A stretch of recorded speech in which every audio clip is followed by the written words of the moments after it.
दिनै 14 नभेम्बर गथ'सा सानजों लोब्बा लाखिनानै चिरांनि फानबारि गोजौसिन गेजेरारि फरायसालियाव आगस्तिया इन्टारनेशनेल फाउन्डेसना बिगियानारि मेला खुंदों।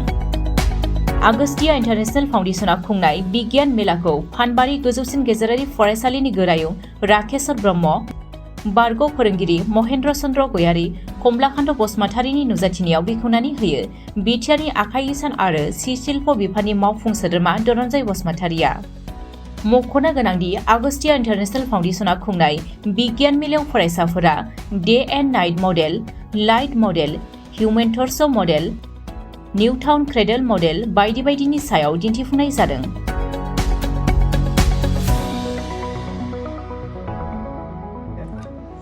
दिनैहाय बे बिटिआर हालामाव बिजनि साब डिभिजननि सानजा सा बे पानबारि हाइ स्कुलाव इन्टारनेशनेल आगस्तिया फाउन्डेसना बेयो मोनसे बिगियानिक मोनसे दिन्थिफुं मेला, बेयाव प्रेक्टिकेलि मोनसे मेला बायदि आरम्भ खालामदों। जोबोद बाख्नायनांगोन, जोबोद साबायखर बावनांगोन बे आगस्तिया इन्टारनेशनेल फाउन्डेसनखौ। आङो गिबियावनो बिटिआरनि सासे इएम हिसाबै आरो बे समस्तिनि सासे बिलंस खालामनाय हिसाबै आङो बिथांमोननिसिम गिबियावनो साबायखर बावदों। आङो प्रेक्टिकेलि फैनानै बेयाव आंखौ बेखेवनो होदों आरो बेखेवनायनि उनावहाय बे फरायसुलिफोरनो जायफोर बुस्थुखौ फोरोंदों गमामायैनो बाख्नायथाव। बिथांमोना दिनैहाय बुहुमा जे सान हर जायो, बे सान हरा बोरै जायो जों बेखौ फरायनानैसो मोन्दोंमोन, लेखायावसो मोन्दोंमोन। बेयाव प्रेक्टिकेलि खोन्थागासिनो दं साना मानि थाखाय जायो, हरा मानि थाखाय जायो। आरो बेजोंल' नङा, गुबुन गुबुन दिगाव जायफोर गथ'फोरखौ जिथु माने भबिष्यत साइन्स मुगायाव जौगाहोनो थाखाय प्रेक्टिकेलि बेयाव जिथु माने फोरोंगासिनो दं, प्रेक्टिकेलि खोन्थागासिनो दं, गमामायैनो बाख्नायनांगोन। आङो दिनैनि दिनावहाय जिथु प्रग्राम लादों बे जोबोद बाख्नायथाव प्रग्राम जादों। बेबायदि प्रग्रामखौ मोनफ्रोमबो हाइ स्कुलाव जोङो बेबायदि गुदि लेभेलनिफ्राय गोजौ लेभेलसिम जुदि खालामबाय थायोब्ला गमामायैबो जोंनि माबायाव दैनन्दिन जिबनाव मोनसे मोजां साक्सेस मोनसे महर मोनगोन आं बेखौ मिजिंथिदों। आरो बिनि लोगोसे आं मोनसे खावलायनो लुबैदों, माने आगस्तिया इन्टारनेशनेल फाउन्डेसनखौ मोनसे खावलायनो लुबैदों जे दिनैहाय जे बेफोर माने गोनोखोआरि मुगाखौ लानानै जिहेतु बिसोरो मोनसे सोलोंथाइ मोनसे बादा बायदि खुलिनानै होदों।